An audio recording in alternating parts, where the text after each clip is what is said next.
You know, when you just like hold a single everyday headache pill right in the palm of your hand, there's this underlying expectation of just absolute flawless perfection. Oh, absolutely. It's a given. Right. I mean, it is a tiny manufactured object, but unlike a faulty smartphone or, I don't know, a sweater with a loose thread, if that pill is manufactured incorrectly, the consequences are disastrous. There's zero margin for error. Yeah, consider what happens when there is a lapse. We are talking about an industry where a misplaced decimal point in a formula, or even just a slight temperature variation on a factory floor, well, it isn't just a bad day at the It's a office. nightmare. Exactly. It triggers a total product recall, hundreds of millions of dollars in losses, and presents a massive public health risk. Which really makes you wonder how an industry that rigid survives something as chaotic as a technological revolution. Right. I mean, to figure out how they maintain this zero-error reality while adopting things like artificial intelligence and massive data platforms, well, we are looking at an internal blueprint for today's deep dive. And it is a fascinating blueprint. It really is. We got our hands on a syllabus for a certification course designed to train chief digital officers in pharma. It was put together by Dr. Jayant Joshi, and he's an engineer and management expert with over 35 years of experience just navigating the trenches of pharmaceutical manufacturing. Right. And he has a track record of delivering over 100 of these training programs globally. So what stands out immediately about this curriculum is that it is entirely battle tested. Yeah, this isn't just theoretical. Not at all. It's built to force leaders to bridge traditional hyper-regulated manufacturing with, advanced tech like machine learning and the Internet of Things. Which is a huge leap. Huge. And that bridge, the merging of those two distinct worlds, is what the industry actually calls Pharma 4.0. Okay, let's unpack this for a second, because the curriculum draws a really hard line right out of the gate in Module 1, right? Yeah. It differentiates between just buying software, which they call basic digitization, Uh-huh. and true digital transformation. Yeah, that distinction is the core lesson. So if we use an analogy, digitization is kind of like just buying a smart fridge. Sure, yeah. But true digital transformation is having a kitchen that automatically orders your groceries, tracks your diet, and minimizes your food waste without you doing anything. It changes the entire operational outcome. That's a great way to put it. It aligns the tech with the actual business goals. But if I'm looking at this from a corporate perspective, aren't they essentially just hiring a chief digital officer to install IT infrastructure?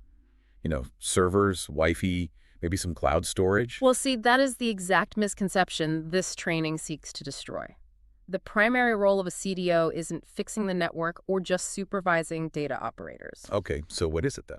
Their mandate is leading an enterprise-wide transformation that is inextricably linked to business outcomes. I mean, they have to connect the digital strategy to things that actually keep the board awake at night. Like what? Cost reduction. Cost reduction, supply reliability, speed, agility, and most importantly, compliance. Ah, yeah. That compliance piece feels like a massive anchor. I mean, in standard tech, the mantra is always move fast and break things. Right, the Silicon Valley mindset. Exactly. But if you break things in pharma manufacturing, you shut down a plant and get investigated by federal authorities. Yeah, you really do. The rules of good manufacturing practice, or GMP, dictate everything. You cannot separate your tech upgrades from your quality control. So the CDO is constantly walking this tightrope. Exactly. A CDO has to define a future state vision where new software actually solves systemic pharma challenges. Yeah. Things like unexplained batch failures or deviations from standard processes. Well, it's just a lack of visibility on the floor, right? Right, and they have to fix all of that without ever compromising that strict regulatory baseline.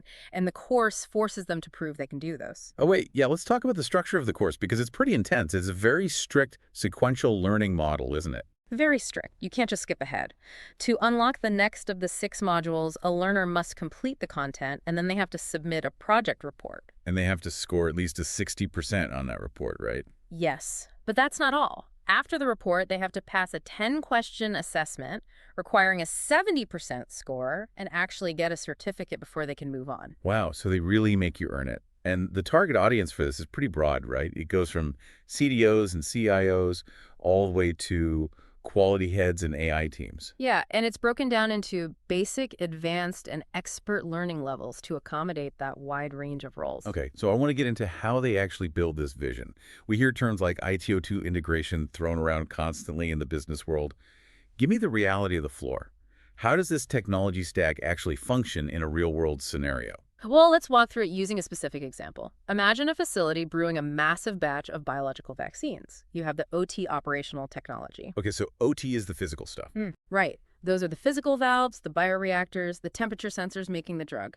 Now, let's say a sensor detects a microscopic temperature drop. In a legacy system, a human operator notices an alarm and writes the deviation down on a paper clipboard. Which leaves massive room for human error or, I don't know, just a delay in response. Precisely the problem. But in Pharma 4.0, that physical sensor is part of a SCADA system, supervisory control, and data acquisition. Okay. Right, scatter. It monitors the machines.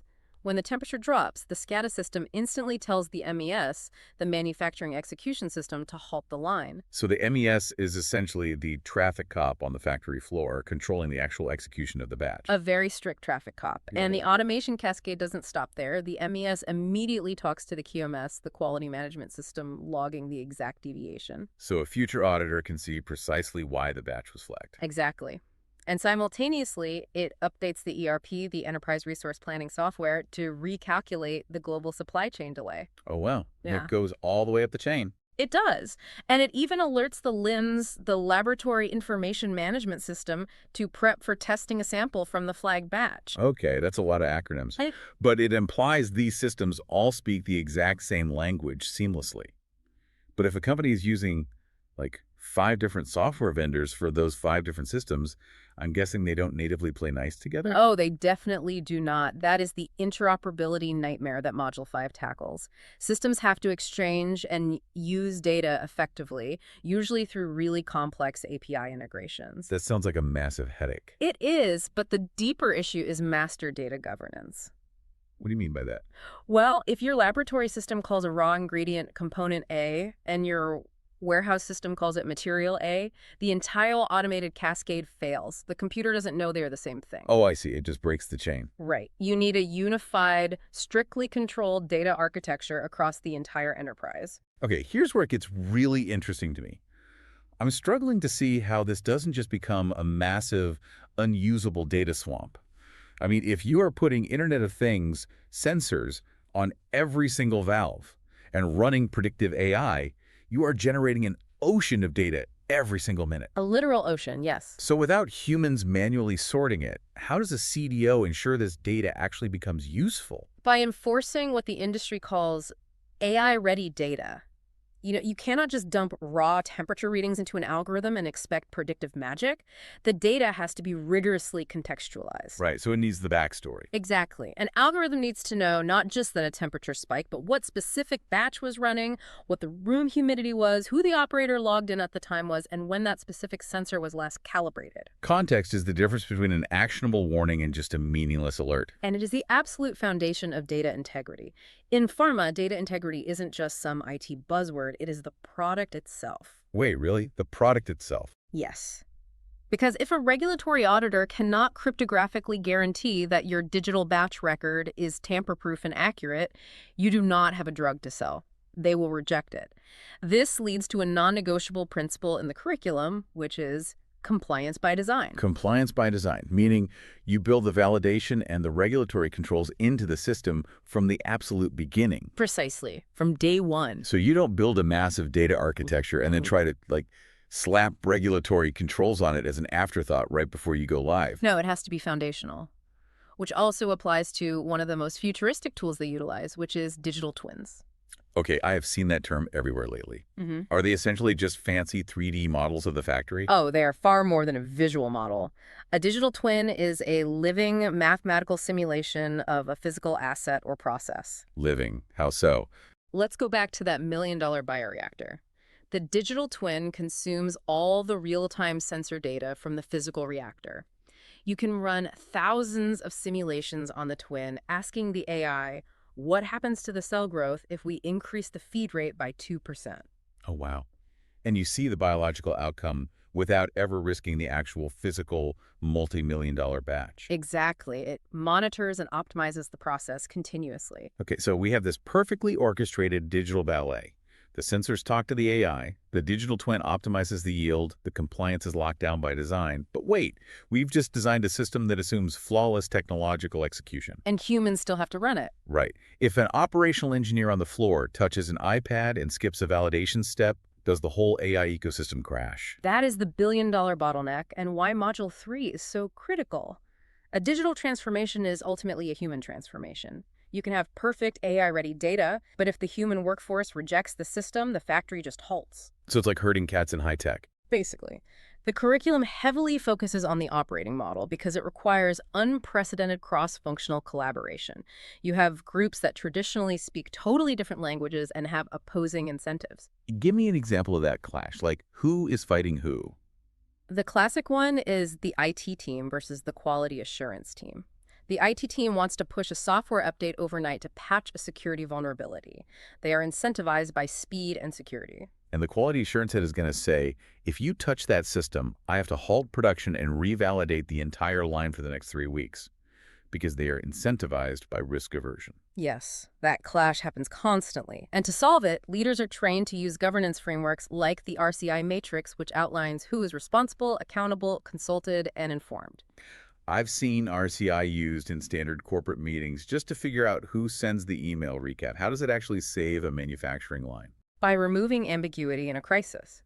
When that software update needs to happen, the RCI matrix dictates that the IT lead is responsible for doing the actual coding, but the quality head is accountable for the final compliance outcome. Oh, so they are structurally forced to collaborate before a single line of code is deployed. Exactly. And a transformation management office, the TMO, usually oversees this to ensure execution discipline. I'm still stuck on the floor worker, though. Yeah. I mean, a 20-year veteran operator who has done things perfectly with paper batch records isn't going to care about enterprise data architecture. No, they really are. They just want to finish their shift.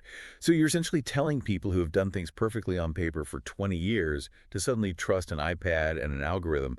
How do you avoid quiet quitting or just flat-out rebellion against the new tech? Well, what's fascinating here is that you can't mandate adoption from a corporate boardroom. It fails every time. The course treats change management not as some soft HR afterthought, but as a core trackable metric. So how do they actually get the workers on board? You build buy-in through digital champions. Digital champions. Who are they? You identify the most respected, influential operators on the floor, the people everyone else goes to for advice, and you bring them into the design process early. You train them first. It is entirely peer-to-peer influence. Oh, that makes sense. So if the 20-year veteran tells the rest of the shift that the new iPad system actually saves them an hour of paperwork and prevents errors, the rest of the floor follows. Exactly. And alongside them, you have process owners who ensure that the new digital workflows actually meet real-world business requirements rather than just looking elegant on a software developer's screen. It seems like they're constantly navigating a tension between two different worlds. I mean, the tech world loves agile project delivery. You iterate fast, launch a minimum viable product, and fix the bugs later. Right, the classic agile approach. But in pharmaceuticals, you have incredibly strict documentations, GMP, and validation expectations. You can't just iterate a pill-making machine while it's running. You certainly can't. The operating model has to bridge that exact gap. It requires finding a way to implement modern software development practices without ever compromising regulatory rigor. It's a really sophisticated balancing act. So what does this all mean for the bottom line? We have the vision, the tech is humming, the team is working together, but these digital overhauls cost tens of millions of dollars. Easily. How does a chief digital officer convince a corporate board to write that check and, prove it actually works across a global network of factories? By prioritizing investments based on cold, hard metrics, which is the focus of Module 4. A CDO has to evaluate initiatives based on value, risk, feasibility, and strategic alignment. So they use standard financial models. Yeah, they utilize concepts like total cost of ownership or TCO and return on investment. It is not just about the sticker price of the software. It's the cost of training, maintenance, and integration. I noticed a specific term in the framework that really anchors this value realization. Yes. Value realization is the antidote to failed tech projects. Too often, a company buys a massive software package, turns it on, and the IT department declares victory. Right. We installed it. Our job is done. Exactly. But value realization forces the CDO to rigorously track whether the promised business benefits, like a 10% drop in deviation rates or a faster time to market, are actually materializing in the real world over time. Oh, wow. So they are held hostage to their own business case. As they should be. But proving value at one site isn't even the hardest part. Module 6 covers the brutal truth about scaling. The hardest part is escaping pilot purgatory. Pilot purgatory. That's when a pilot program works perfectly at one flagship facility, the executives take a victory lap, and then when they try to roll it out to 30 other factories around the world, it completely implodes. It implodes, yes. And the most common reason it fails to scale globally is a lack of standardization and clear ownership. Because it's too customized to that first site. Right. A pilot works because it's in a highly controlled environment with massive leadership attention. It can't survive in the wild. To scale it globally, you need enterprise tools. Like what? The curriculum arms leaders with global rollout playbooks, which contains standard processes, templates, and strict KPIs. They also implement multi-site adoption dashboards and replication models to deploy successful use cases faster. So what does this all mean for the actual sites? Let me push back on that a bit. A strict global playbook sounds great in theory. But if you have a state-of-the-art facility in Switzerland and a 30-year-old facility in another country with different legacy machinery, you can't just copy-paste the software. No, you can't. The reality is just too messy. And this raises the critical challenge of global local governance. Scaling successfully isn't a dictatorship, it's a delicate balance. How do they balance it? Well, the global enterprise dictates the non-negotiable standards, the core data architecture, the security protocols, the basic quality thresholds. But the local site needs a degree of autonomy to adapt the execution to their specific legacy equipment or local labor laws. Ah, so it's a framework, not a straitjacket. Exactly. The CDO has to design a system flexible enough to absorb local realities without ever breaking the global compliance model. This ensures continuous improvement and sustained value long after the initial rollout. Which brings us to the ultimate hurdle. To actually get this certification to be stamped as a certified CDO for smart manufacturing in Pharma 4.0, these leaders can't just pass a multiple choice test at the end. No, the ultimate capstone project requires them to synthesize everything into one cohesive enterprise smart manufacturing transformation blueprint. So they have to pull from all 6 modules. All of them. Yeah. They have to present the strategic vision, the interoperable tech stack, the human operating model, the data platform, and the financial scaling roadmap in a format ready for a board of directors. That is intense. It really forces the learner to prove they are a holistic business leader, not just a technologist. You know, it's funny. If you are listening to this and navigating your own career right now, whether you are launching a new internal software tool at a small startup or trying to organize a community project, you've probably hit these exact same walls. Oh, the principles are entirely universal. Yeah, because the technology is almost never the actual problem.